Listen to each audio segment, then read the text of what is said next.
making technology better, because I know that only when technology gives us good experiences does it enrich our lives. So I spend most of my time creating new products or making big changes to make technology better.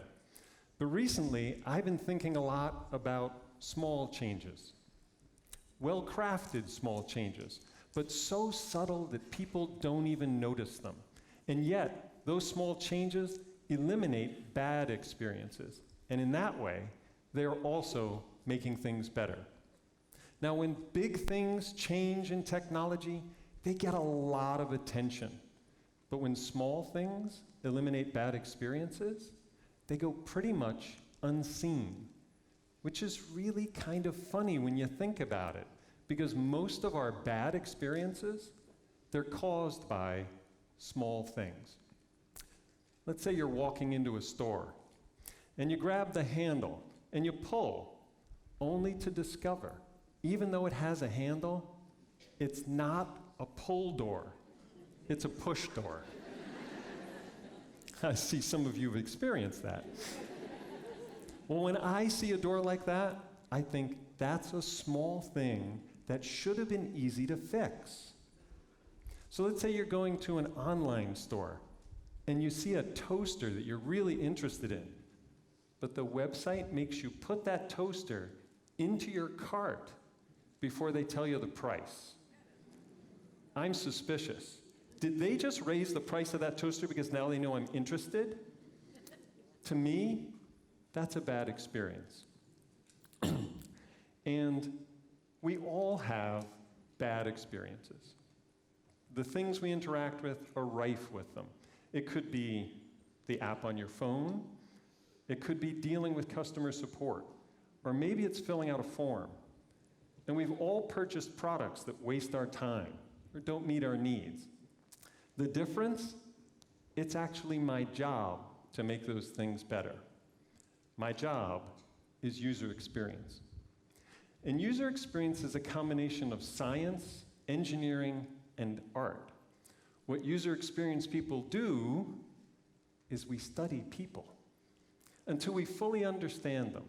How do they see, hear, remember, make decisions, do their jobs, and hundreds of other things about how and why they do the things they do. Then we use that information to design and build products specifically to meet the needs, skills, and limitations of those people. You may not know it, but there are probably user experience people like me behind your best experiences. If we do our jobs right, we're invisible. Now, I have been very, very lucky in my career. I have run teams for several of the world's largest technology companies. And because of that, my teams and I have designed hundreds of products that are used by hundreds of millions of people, including all of you. Have you ever used a mobile phone, a PC, an ATM, benefited from having electronic health records, or used a web browser? Chances are, my teams and I have made things better for you. Now, you notice when we give you new things, because we're enabling you to do things that you could never do before. But we've also put a lot of effort into small things that make big differences. Here's a story of one change that made a big difference to me when I was just a kid. I was raised by my grandparents until I was 18 years old, and my grandfather was deaf.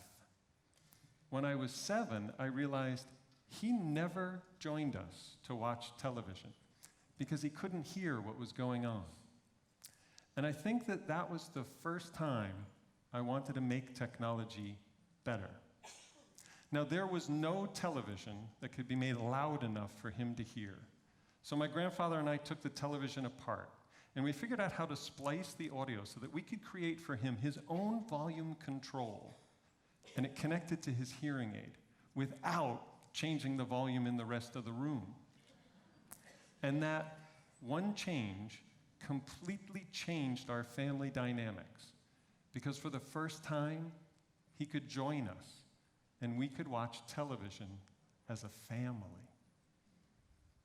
Inspired by that, we also improved the phone. Twice when I was growing up, the phone company sent repair people to our house.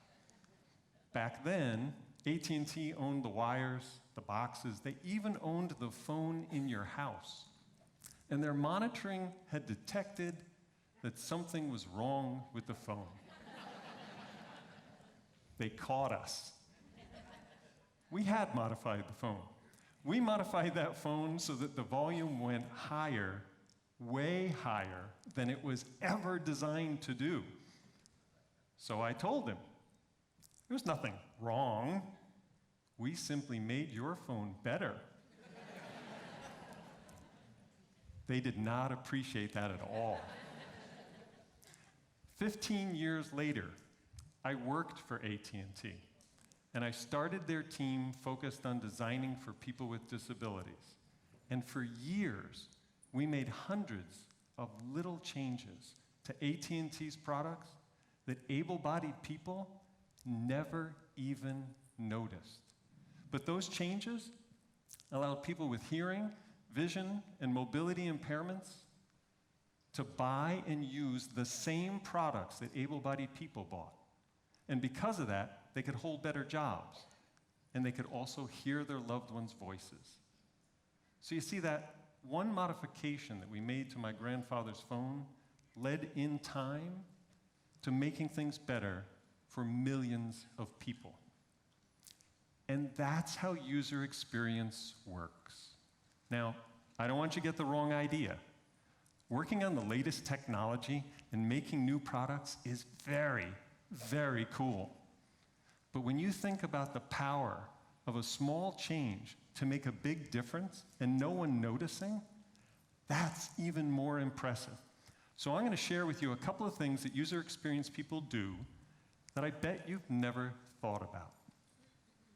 So, there's a watch company who builds its online catalog and organizes its products by their model number.